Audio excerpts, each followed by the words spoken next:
The state of the economy today is deeply worrying.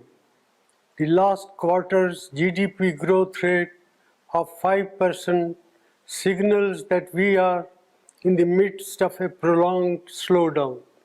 India has the potential to grow at a much faster rate, but all-round mismanagement by the Modi government has resulted in this slowdown. It is particularly distressing that the manufacturing sector's growth is tottering at 0.6%. This makes it very clear that our economy has not yet recovered from the man-made blunders of demonetization and a hastily implemented GST. Domestic demand is depressed and consumption growth is at an 18-month low. Nominal GDP growth is at 15-year low. There is a gaping hole in tax revenues. Tax buoyancy remains elusive as businessmen, small and big, are hounded and tax terrorism continues unabated. Investor sentiment are in doldrum. These are not the foundations for economic recovery. The Modi government's policies are resulted in massive jobless growth. More than 3.5 lakh jobs have been lost in the automobile sector alone. There will similarly be large-scale job losses in the informal sector, hurting our most vulnerable workers. Rural India is in terrible shape. Our farmers are not receiving adequate prices and rural incomes have declined.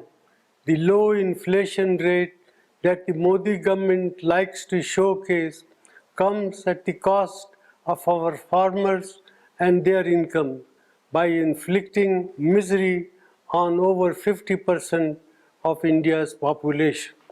Institutions are under attack and their autonomy is being eroded. The resilience of the Reserve Bank will be tested after its record transfer of rupees 1.76 lakh crores to the government, which claims that it does not have a plan on what it will do with this windfall. In addition, the credibility of India's data has come under question under this government. Budget announcements and rollbacks have shaken the confidence of international investors. India has not been able to increase the exports to take advantage of opportunities that have arisen in global trade due to geopolitical realignment. Such is the state of economic management under the Modi government. Our youth, our farmers and our farm workers, entrepreneurs and the marginalized sections deserve better. India cannot afford to continue down this path. Therefore, I urge the government to put aside vendetta politics and reach out to all sane voices and thinking mind to steer our economy out of this man-made crisis. Has Dr. Manmohan Singh saying instead of taking political vendetta, they should consult sane voices? Has he said that? Yes, he has he said that? Political yes. vendetta and consultation with the sane voices? Yes, I see. All right. His statement, yeah. All right, thank you. I'll take his statement on. My answer? No, that's my answer. You've asked me and I've said I'll take it. First question.